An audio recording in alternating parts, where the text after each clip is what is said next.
Hello friends and my dear students, मैं हूं एके झा और आप सबका स्वागत करता हूं आप एक बार फिर से आपके अपने YouTube channel AK Jha commerce camp में। आइए आज बात करते हैं कैश फ्लो स्टेटमेंट के अगले सेगमेंट की तरफ। आज का हमारा जो वीडियो है वो पूरी तरीके से कैश फ्लो स्टेटमेंट के फंडामेंटल्स को डिस्क्राइब करेगा आपके बीच। तो आज हम लोग बिना देरी किए हुए कैश फ्लो स्टेटमेंट किन तीन हेड्स में, जो एक बिजनेस इंटरप्राइज होता है उसमें कितने हेड्स में जो है वो कैश का इनफ्लो होता है और कैश का आउटफ्लो होता है, ये मैंने लास्ट वीडियो में भी, लास्ट क्लास में भी आपको बताया बताया था। बट आज हम इस पे मतलब डिटेल में चर्चा करेंगे। आज हम डिस्क्रिप्शन इसका आपको थोड़ा ज्यादा देंगे। तो आज इस पे बात करेंगे कि आखिर कैश फ्लो स्टेटमेंट बनाया कितने हेड्स में जाता है। तो पहले जान लीजिए, आपको हेडिंग देखकर ही पता चल रहा होगा कि 3 हेड में बनाया जाता है। आपको किसी भी बिजनेस का ओवरऑल कैश इनफ्लो या ओवरऑल कैश आउटफ्लो देखना है तो वो आपको 3 हेड में बनाया जाता है। कितने हेड में बनाया जाता है भैया? 3 हेड्स में। पहला हेड होगा आपका ऑपरेटिंग एक्टिविटी। क्या बोलते हैं उसको हम लोग? Operating activity. सर ये क्या होता है? फिर इन्वेस्टिंग एक्टिविटी ये क्या होता है? फिर ये फाइनेंसिंग एक्टिविटी ये क्या होता है? ये तीनों के बारे में हम लोग अभी जानेंगे बहुत अच्छे से। तो लेट्स स्टार्ट। ठीक है, इसमें क्या करना है हमको? सबसे पहले हमें ऑपरेटिंग एक्टिविटीज की तरफ चर्चा करनी है। ऑपरेटिंग एक्टिविटीज होता क्या है, इसके अंदर क्या होता है, उसके बारे में बाद में जानेंगे। पहले ये क्या होता है? ठीक है, किसी इंसान से पहले उसका नाम पूछेंगे कि उसका गांव पूछेंगे? पहले नाम ही पूछेंगे ना। तो नाम पूछते हैं तो सबसे पहले ऑपरेटिंग एक्टिविटीज के बारे में जानते हैं। ऑपरेटिंग एक्टिविटीज क्या है? Main revenue generating activities. जो बिजनेस का मेन रेवेन्यू जनरेटिंग एक्टिविटी होता है, जो मुख्य काम होता है एक बिजनेस का, जो मुख्य main revenue generating activities which can decide या which can determine the profit and loss, जिससे कि लाभ हानि का निर्धारण होता है, उन एक्टिविटीज को हम लोग बोलते हैं ऑपरेटिंग एक्टिविटीज, जिससे कि मुख्यतः बिजनेस के लाभ और हानि का निर्धारण किया जाता है। सोचिए कितनी बड़ी बात है। तो ऑपरेटिंग एक्टिविटीज कहा भी जाता है कैश फ्लो स्टेटमेंट में। अगर आप ऑपरेटिंग एक्टिविटीज सीख लेते हैं तो इन्वेस्टिंग और फाइनेंसिंग आपको बहुत आसान लगता है, और उसके बाद आप तीनों को असेंबल करके भी आप आसानी से एक साथ बना सकते हैं। तो चलिए आज इस पे बात करते हैं कि ऑपरेटिंग एक्टिविटी होता क्या है। ऑपरेटिंग एक्टिविटी समझ गए? Main revenue generating activities, points to be noted. Main revenue generating activity which determines the profit and loss of the business। ठीक है, नाउ इनफ्लो। ठीक है, अब देखेंगे कि सर इसमें इनफ्लो कैसे होगा। Sir sale of goods and services, वस्तुओं एवं सेवाओं को बेचते हैं। मान लीजिए कोई कंपनी है, कोई सर्विस प्रोवाइड करने वाली कंपनी है जो आपको मार्केटिंग करती है या मीडिएटर के तौर पे काम करती है। मैं किसी खास कंपनी का नाम नहीं लूंगा। तो आप ऑनलाइन सर्च करते हैं, वो आपको सारा चीज प्रोवाइड करती है, बदले में आपसे कुछ चार्ज करती है और बदले में उससे भी कुछ चार्ज करती है जिसको आपको उसने रेफर किया है।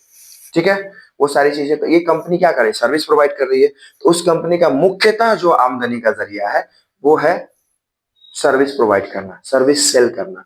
तो गुड्स सेल करना, सर्विसेज सेल करना, ये मुख्य रूप से इनफ्लो का जरिया है। तो sale of goods and services received from debtors और इंटरेस्ट डिविडेंड ईटीसी।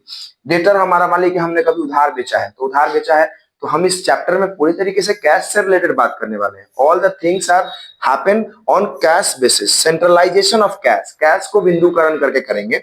बिंदु में मुख्य बिंदु के तौर पर किसको रखेंगे? कैश को रखेंगे। तो कैश को हम ध्यान में रखते करते हैं। तो उधार कभी बेचे थे, लेकिन पैसा अगर इस फाइनेंशियल ईयर में आया है तो कैश फ्लो स्टेटमेंट में वो जाएगा। 2 साल पहले का उधार भी अगर हमको इस फाइनेंशियल ईयर में रिसीव हुआ है तो हमको उसको कैश फ्लो स्टेटमेंट में डालना ही डालना है। बात समझ में आ रही है? तो वो भी हम अगर डेटर से रिसीव करते हैं तो डेटर ऐसे ही थोड़े ना मुंह दिखाई का पैसा देके गया होगा। डेटर के पास कुछ उधार रहा होगा तभी ना पैसा देके गया होगा, और उधार मतलब सेल किए होंगे। ठीक है, दूसरा है आपका उस पर इंटरेस्ट है, डिविडेंड है। इन सभी से जो सेल करते हैं उसको हम लोग क्या बोलते हैं? Inflow as per the, inflow as per the what? Operating activities. किसके किसके ऊपर इनफ्लो? किस एक्टिविटीज के अंदर इनफ्लो? ऑपरेटिंग एक्टिविटीज में इनफ्लो होगा। उसका आउटफ्लो क्या होता है सर इस एक्टिविटी में? आउटफ्लो का मतलब पैसा जाना। इनफ्लो आउटफ्लो के बारे में हम ऑलरेडी डिस्कस कर चुके हैं, हम ये मानकर चलते हैं, राइट। चलिए आउटफ्लो कैसे होगा सर? आउटफ्लो होगा purchase of inventory, payments to creditors. माल खरीदते हैं तो पैसा जाता है। अगर माल हम बेच रहे हैं तो बेचने से पहले हम खरीदे भी तो होंगे कि नहीं? तो वो हो गया आपका परचेज ऑफ इन्वेंट्री हो गया, पेमेंट ऑफ क्रेडिटर हो गया, पेमेंट्स टू एम्प्लॉइज हो गया, पेमेंट्स ऑफ टैक्स टैक्स वगैरह हो गया। ये सारी चीजें आपको आउटफ्लो में आता है। किसमें आता है? आउटफ्लो में। M I clear? क्लियर है ना? चलिए, ये हो गया आपका operating activity. Sir, operating activities को आप फिर से समझ लीजिए। Operating activity main revenue generating activity होती है। क्या होती है बच्चों?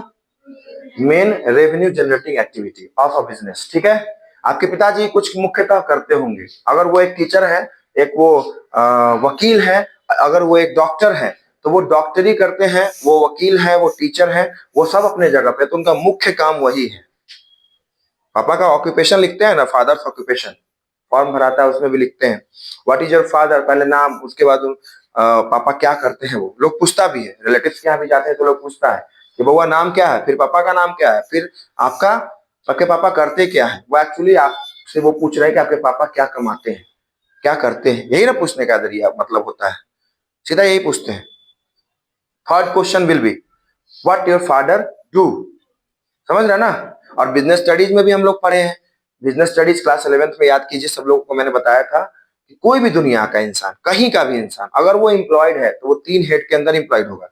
या तो बिजनेस करता होगा, या उसका प्रोफेशन होगा, या वो कहीं पर एम्प्लॉयमेंट कर रहा होगा। तीन ही चीज ना होता है, बिजनेस, प्रोफेशन, एम्प्लॉयमेंट। हम लोग पढ़े हुए हैं ना, उसी से निकल के ना पूरी ये जो हम पूरा अकाउंट्स का, बीएसटी का, इकोनॉमिक्स का पूरा जो जड़ है वहीं से आता है ना।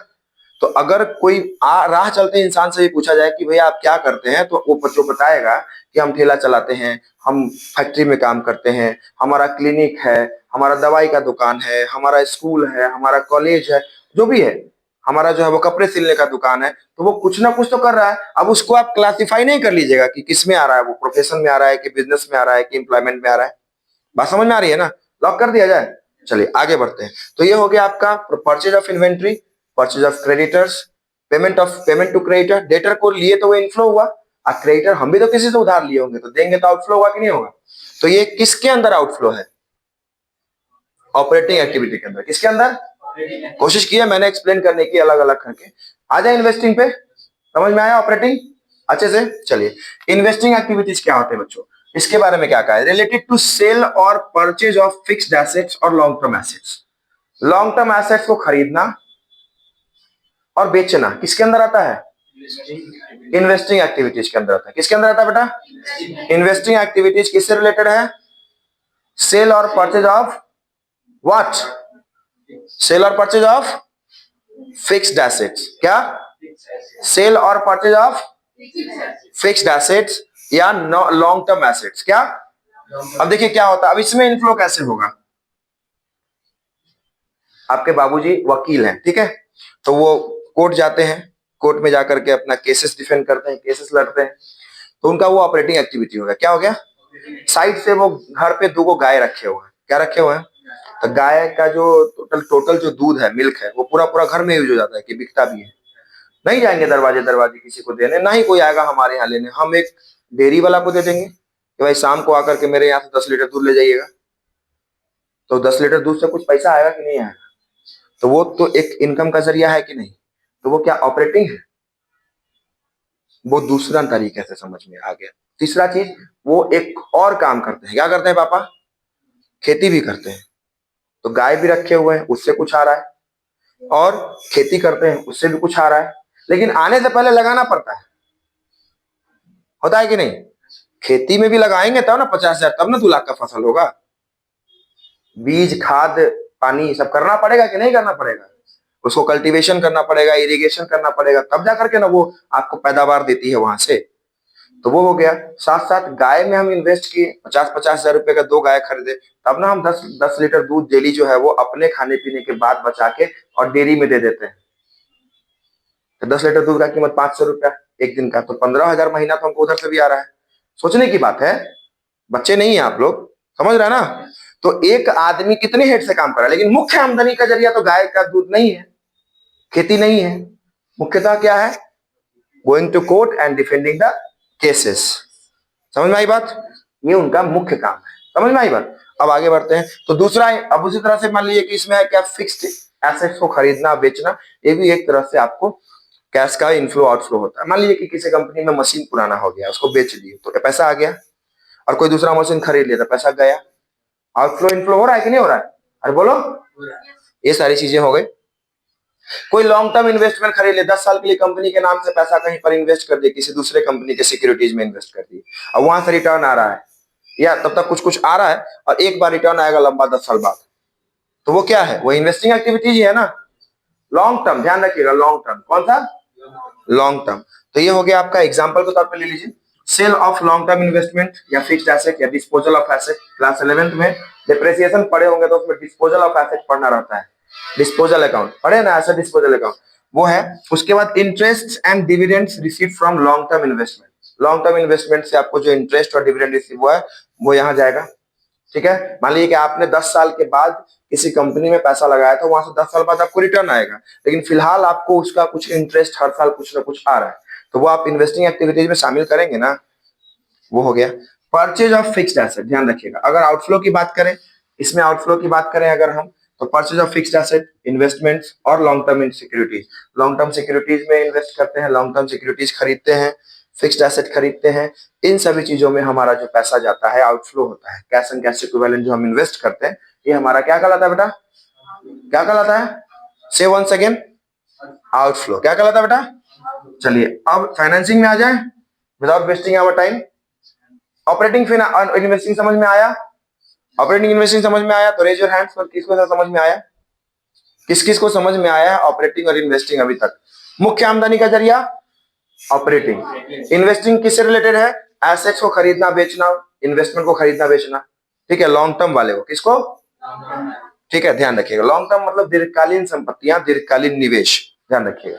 उसके बाद तीसरा है, तीसरा आपका है फाइनेंसिंग एक्टिविटीज। क्या है बच्चों, फाइनेंसिंग एक्टिविटीज के बारे में क्या लिखा है, related to those things which can change the size and structure of the capital. आप लोग अभी पढ़े होंगे पूंजी संरचना, बीएसटी में एक चैप्टर है कैपिटल स्ट्रक्चर पढ़ना है उसके अंदर। ठीक है, फाइनेंशियल मैनेजमेंट के अंदर, इसके अंदर हमको बिजनेस में कितना पूंजी रखना है ये हमको उसमें डिसाइड करना पड़ता है। कई बार ओवर कैपिटलाइजेशन और अंडर कैपिटलाइजेशन दोनों बिजनेस के लिए घातक होता है। ज्यादा पूंजी बिजनेस में लगा दीजिएगा तो भी नुकसान है और लॉस होने का डर रहता है, और कम पूंजी बिजनेस में लगाइएगा तो भी आपके लिए वो नुकसानदेह होता है। Over capitalisation, what I am saying, over capitalisation and under capitalisation. इसी तरह से ओवर कॉन्फिडेंस और अंडर कॉन्फिडेंस दोनों खतरनाक होता है। उसी तरह से कॉन्फिडेंट रहना चाहिए, कॉन्फिडेंट ना लेस कॉन्फिडेंट ना ओवर कॉन्फिडेंट। उसी तरह से शरीर में अगर ब्लड प्रेशर है, ज्यादा हो गया तो बढ़ जाता है, घट गया तो लो ब्लड प्रेशर हो गया। एक ब्लड हेल्दी कौन है, जिसका ब्लड प्रेशर एकदम एवरेज है, जो एकदम जिस लेवल में होना चाहिए उस लेवल में है। समझ में आ रही है ना बात। उसी तरह से बिजनेस में ज्यादा पैसा लगा दीजिएगा तो लॉस होने की संभावना बढ़ जाएगी और पूंजी फंसने की संभावना हो जाएगी। कैपिटल जिसको बोलते हैं हम लोग स्टॉकिंग, बहुत पैसा फंस गया बिजनेस में, उसका कोई माई बाप नहीं रहा, उतना कमाने में आपको साल 2 साल लगेगा, लेकिन उतना पैसा आपने एक्स्ट्रा बिजनेस में लगा दिया कि नहीं फ्यूचर में देके जाएगा, देके नहीं जाएगा, वो फंस जाता है। आउट, इसका एग्जांपल देता हूं, बोलोगे सर एग्जांपल दीजिए। कुछ आउटडेटेड चीजें जो 2 साल बाद जाके आउटडेटेड हो जाएंगे, हम 2 साल बाद बेचने के लिए उसको खरीद रहे हैं, क्या हमारे पास स्टॉक रहेगा, हम तो बुद्धि लगा रहे हैं अपने हिसाब से, तो हर आदमी अच्छा सोचता है ना। तो हमारे पास एक्स्ट्रा पैसा पड़ा था, एक्स्ट्रा फंडिंग थी, हमने जाकर के उसको 2 साल बाद का चीज भी खरीद के रख दिया, 2 साल बाद वो चीज मार्केट से आउट हो गया, नई चीजें लोग खोज रहे हैं, तो पैसा हमारा फंस गया। बोलिए, अरे बोलिए ना। तो वही चीज मैं कह रहा था। तो आपके कैपिटल स्ट्रक्चर को और डेप्ट के स्ट्रक्चर को जो एक्टिविटी प्रभावित करती है उसको फाइनेंसिंग एक्टिविटीज, वित्तीय क्रियाएं कहते हैं। क्या कहते हैं, फिर से बोलिए, जोर से बोलिए। ये ठीक है, हो गया। इशू ऑफ, इसमें क्या क्या चीजें, सो इनफ्लो होता है, आउटफ्लो होता है। इनफ्लो जिसमें होता है इशू ऑफ शेयर, किससे इनफ्लो होता है, शेयर से, शेयर को इशू करने से, किसी से, कंपनी में पैसा, अभी मेरे पास 10 लाख रुपए का शेयर है, कितने का शेयर है, इक्विटी शेयर मेरा 10 लाख का, और हमको और इक्विटी शेयर इशू करना है, 5 लाख का इशू कर दिए, मार्केट से लोगों ने पैसा दे दिया, तो कंपनी के लिए इनफ्लो है आउटफ्लो है। अब कैपिटल हो गया 15 लाख, कितना हो गया, तो कैपिटल बढ़ा या घटा, can change the size and structure, size and structure मतलब घटना बढ़ना दोनों हो सकता है, क्या हो सकता है, ठीक है। उसके बाद issue of shares and debenture, debenture issue कर दिए तो हमारा लोन बढ़ गया, शेयर इशू कर दिए तो कैपिटल बढ़ गया। समझ में आई बात। अच्छा, long term loans taken, long term loan जो हम लेते हैं वो। उसके बाद रिपेमेंट ऑफ शेयर्स, अगर आपको आउटफ्लो की बात करनी है तो जो हम आउटफ्लो है वो जैसे रिपेमेंट वगैरह होता है, अब शेयर को इशू किए तो प्रेफरेंस शेयर को हम रिडीम करते हैं टाइम पे, कब करते हैं, प्रेफरेंस शेयर को हम रिडीम कर सकते हैं। Equity shares can't be redeemed during the life span of the company, company के लाइफ स्पैन तक, जब तक कंपनी चल रही है तब तक इक्विटी शेयर को रीपेमेंट नहीं किया जा सकता है। ठीक है, तो ये हो गया आपका रिडेम्पशन ऑफ डिवेंचर्स और long term loans. Long term loans या लॉन्ग टर्म डेट्स को आप पेमेंट करते हैं वो इसमें डालेंगे, तो ये आउटफ्लो है, क्या है। और लास्ट है पेमेंट्स ऑफ डिविडेंड्स वगैरह। कंपनियां, आप मान लीजिए आपके कंपनी में कोई शेयर खरीदा है तो उसको आप रिटर्न देंगे कि नहीं देंगे। आपके कंपनी में हम पैसा लगाए तो रिटर्न देंगे कि नहीं। अभी आपने एक चैप्टर अकाउंटिंग रेशियो में पढ़ा होगा, आरओआई पढ़ा है ना, रिटर्न ऑन इन्वेस्टमेंट। आप कहीं भी कुछ पैसा लगाते हैं तो आप उसके बदले में क्या चाहते हैं कि आपको कुछ उसका रिटर्न मिले, क्या मिले। तो ये रिटर्न ऑन इन्वेस्टमेंट आपको वही चाहिए। तो आपके सामने मैंने आज जो शो किया, ऑपरेटिंग एक्टिविटीज, इन्वेस्टिंग एक्टिविटीज और फाइनेंसिंग एक्टिविटीज, तीनों के बारे में एक शॉर्ट इंफॉर्मेशन दिया, short and clear cut information के तीनों होता क्या है और उन तीनों में किस हेड से इनफ्लो होगा, किस हेड से आउटफ्लो होगा, किस तरीके से इनफ्लो कर सकते हैं, किस तरीके से आउटफ्लो हो सकता है, वो तीनों तरीके से मैंने समझाने की कोशिश की तीनों में। तो आपको समझ में आया है, समझ में आया है। तो आगे अगर ये समझ में आ गया है और अगर आप जाके घर पे सेल्फ स्टडी करते हैं और अगर आप सेल्फ स्टडी करेंगे तो जाहिर सी बात है आपको आने वाले टॉपिक्स में समझ में आएगा। कैश फ्लो स्टेटमेंट एक इंपॉर्टेंट चैप्टर होता है, अच्छे मार्क्स इसमें आते हैं और सीबीएसई में तो खास करके इंटरनल में भी इसके क्वेश्चन आते हैं। इंटरनल पेपर जो होता है उसमें से भी इसमें भी इसके क्वेश्चन आते हैं। तो कैश फ्लो स्टेटमेंट को बहुत गहराई से समझना है, बहुत मार्क्स का होता है, ठीक है, बहुत अच्छे मार्क्स के क्वेश्चन इसमें से पूछे जाते हैं और समझने में बहुत आसान होता है। बिकॉज इसमें ना हमको प्रॉफिट लॉस निकालना है, ना इसमें हमको एसेट बढ़ाना है घटाना, हमको ये देखना है कैश कहां से आया और कैश कहां गया, बस that's it, nothing else. Okay, तो आई होप आपको समझ में आया होगा वीडियो और क्लास आपको समझ में आया होगा। आपको इस वीडियो में जो मैंने जानकारी दी है वो आपको समझ में आया होगा, अच्छा लगा होगा। तो चैनल को जरूर लाइक कर देंगे, सब्सक्राइब कर देंगे और बेल आइकन को हिट कर देंगे। अगर आप चैनल पे नहीं है, पहली बार आए हैं, तो बेल आइकन को हिट कर देंगे सब्सक्राइब करने के बाद, ताकि आपको जो भी एजुकेशनल वीडियोस इस चैनल के माध्यम से प्रोवाइड की जाए वो आप तक सबसे पहले पहुंच पाए। और मिलते हैं आने वाले वीडियोज में, तब तक के लिए धन्यवाद, जय हिंद।